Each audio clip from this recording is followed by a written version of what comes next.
Okay, back again, day 3. So day 3 really highlights the influence of other fibres and the impact they can have on birth. Big time, big time. The psoas and the balance of the pelvis are majorly affected.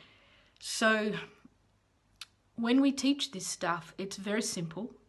We try to condense it down to be very simple, but you have to, again, feel it in your own body. Otherwise, what's the point in knowing it? And you may go, well, I can't use this stuff because I don't see women in pregnancy. There may come a time where you do.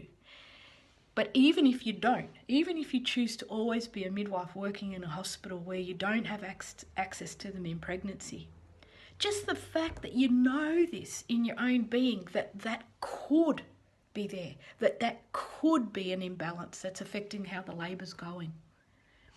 It's incredible, you know, when it just broadens out your whole thinking and your whole creative ability. Yeah, I know. I've said to you, I know what it's like to walk in and just meet someone going, "G'day, I'm Fiona. I'm going to be here till about 3:30 to see your baby born, and I'll look after you." And then you clock on, you clock off, but you give her everything while you're there. And you hope and pray that you're going to see that little baby born, because as midwives, it's what we love. It's a joy. But we got to be able to get creative for that woman, and when, if any problem arises, just to be able to think outside the box and use every piece of information that we have to support her and to guide her.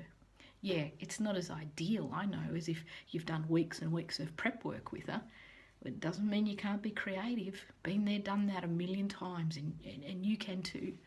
And there'll be many of you that are terribly frustrated with what goes on when labour stalls, when things get a bit tricky. But when you start thinking that bit more creatively and you understand the impact of different fibres, and then little things that you can do and implement to help working with that woman to bring about the change, makes a big difference, a really big difference.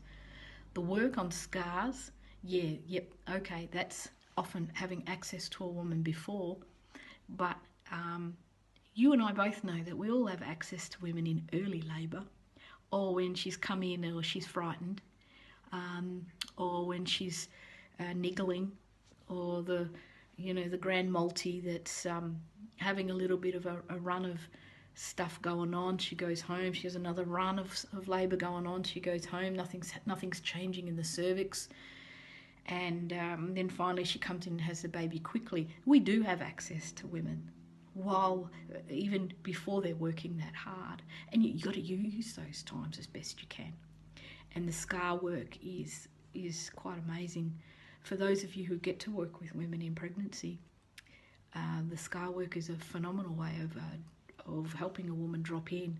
And I know your caesarean section rate is low, thank God, but even if you are working with someone in a pregnancy who has had a previous surgical birth, starting to work with the scars can be amazing.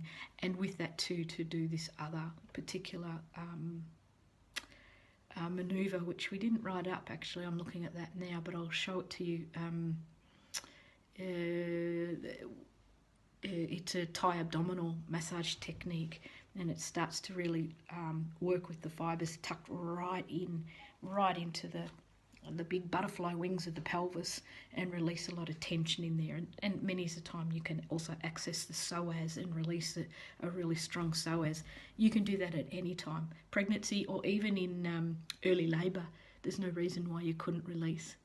But the scar works are fantastic, and it can really, I do it very deliberately when a woman's wanting a vaginal birth after caesarean, because I want her to go back to be grateful for where her baby came last time, which happened to be through her lower belly, but to start being real about that and not pretending it didn't happen, and also getting her to face some of her own grief or anger of what happened last time. So it can be very releasing, very, very releasing. So Jen's also in the day 3 very passionate about people knowing how to do this work for themselves to make their own bodies more comfortable. So this is where it comes in for the carers. And there's not a lot of emphasis put on self-care. So the Psoas work, the pelvic balancing, you're going to be shown a whole lot of ways of looking after your own pelvis in your own time to care for self. We don't do that very well as birth carers, so I think you're going to enjoy that day. Okay, bye.